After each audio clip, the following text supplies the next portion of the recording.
কুমড়ো দিয়ে পুঁই শাক করবো। এটা আমার হাজব্যান্ডের খুব পছন্দের একটা খাবার। তো প্রায়ই দেখতে পারবে যে আমি এই রান্নাটা না প্রায়ই করি। তো ঝিঙেটা করব, ঝিঙেটা নর্মালি চচ্চড়ি টাইপের করব, শুকনো শুকনো রুটি দিয়ে খাওয়ার জন্য। আর এই মাছ করব। আর আজকে ইচ্ছে করলো পাটায় বেটে রান্না করার। তো আজকে আমি আদা জিরেটা পাটাতেই বেটে নিয়েছি, মিক্সার মেশিন আর বার করিনি। এখন উন্নত সমাজে মিক্সার মেশিনই চলছে, পাটা ভুলেই গেছে সবাই, তার মধ্যে আমিও একজন পড়ি।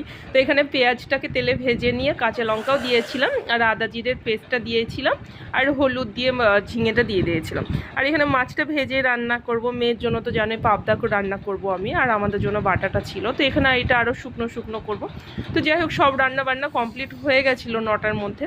তারপরে আমি চা আর মুড়ি খাচ্ছিলাম, শুকনো মুড়ি। কার কার ভালো লাগে বলো। আর এদের না, এটা আমি তোমাদের দেখার জন্য আমি এখানে একটু ভিডিও ক্লিপটা নিয়েছিলাম, যে ওদের মেয়ে আর পাপার মধ্যে এত ভালোবাসা, মানে যখনই ওর পাপা চলে যাবে ওইরকম করে কোলে উঠে ওকে হামি দেবে। তারপরে এখানে